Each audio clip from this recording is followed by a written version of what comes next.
আসসালামু আলাইকুম everyone, welcome to Mithila slash life. আজকে আমি আপনাদের সাথে শেয়ার করব ফল দিয়ে কিভাবে মজাদার একটা কফি তৈরি করা যায়। প্রথমে আমি একটা বোলে সম পরিমাণে কফি, চিনি এবং পানি নিয়ে নিব। আমি সব কিছু 2 টেবিল চামচ পরিমাণে নিচ্ছি। আপনারা চাইলে বাড়িয়ে বা কমিয়ে নিতে পারেন, কিন্তু পরিমাণটা একদম সেম রাখতে হবে সব কিছু একত্রে করে আমি বিট করে নিব। আমি হ্যান্ড বিটার ইউজ করছি। আপনারা চাইলে মিনি হ্যান্ড বিটারগুলো যে পাওয়া যায় সেগুলো ইউজ করতে পারেন। যাদের কাছে বিটার না আছে তারা ব্লেন্ডার ইউজ করতে পারেন। হ্যান্ড ব্লেন্ডারে ফোমটা সবচেয়ে সুন্দর তৈরি হয়। একদম হাই স্পিডে বিট করে নিব। আস্তে আস্তে কালারটা লাইট হয়ে যাবে, তখন বুঝতে পারবেন এটা হয়ে গিয়েছে। আমি এই ফলটি ব্যবহার করছি, নাম হচ্ছে আইস অ্যাপেল, দেখতেও বরফের মতোই। হ্যাঁ, এটি হচ্ছে তালের শ্বাস। আমি এখানে চিনি অ্যাড করে নিচ্ছি, একটু বেশি করে চিনি অ্যাড করছি কারণ এটা আমি শিরার মতো করে নিব।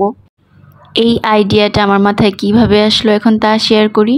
ছোটবেলায় আম্মু একবার তালের শ্বাস এইভাবে জাল করে দিয়েছিল। অনেক সময় দেখা যায় কিছু তালের শ্বাস অনেক শক্ত বের হয়, কোনো মতেই সেগুলো খাওয়া যায় না, এত বেশি শক্ত থাকে, বাচ্চারা তো খেতেই পারে না।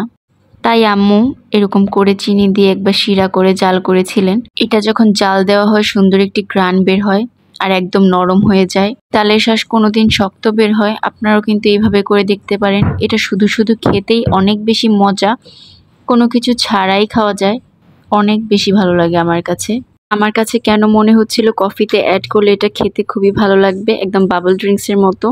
আমি এখানে নিয়েছি বরফ আর জাল করে রাখা তালের শ্বাসটা আমি ফ্রিজে রেখে ঠান্ডা করে নিয়েছিলাম। আমি আগের দিন রাতে তৈরি করা ফোমটা এই বক্সে রেখে দিয়েছিলাম। আর লাগছে ঠান্ডা দুধ। একটি গ্লাসে আমি কফি দিয়ে যে ফোমটা তৈরি করেছিলাম সেটা আগে দিয়ে নিলাম। আমি এখানে এক্সট্রা কোনো কফি অ্যাড করব না, কারণ এটাতে অনেক পরিমাণের কফি আছে। আলাদা করে কফি অ্যাড করলে আবার তিতা হয়ে যাওয়ার সম্ভাবনা বেশি। এখন আমি দিয়ে দিচ্ছি তালের শ্বাসগুলা।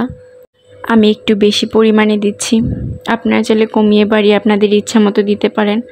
আমার কাছে অনেক বেশি ভালো লাগে তাই আমি একটু বেশি করে দিয়ে নিলাম। এখন আমি দিয়ে দিব বরফ। আমি একটু কম করে দিয়েছিলাম, যার জন্য একটা ভুল হয়ে গিয়েছে আমার, একটু পরে আপনারা দেখতে পারবেন। তারপর আমি অ্যাড করে দিচ্ছি দুধটাও কিন্তু ঠান্ডা ছিল একদম। দুধটাতে আমি অল্প পরিমাণে চিনি অ্যাড করেছিলাম, বেশি চিনি অ্যাড করিনি কারণ আমাদের শিরাটাতে অনেক বেশি চিনি অ্যাড করা ছিল।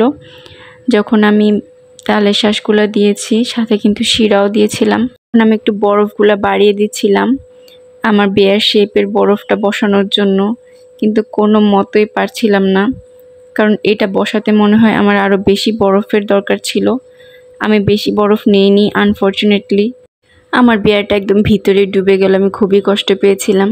কিন্তু সব কষ্টই ভুলে গিয়েছিলাম যখন এই কফিটা খাচ্ছিলাম।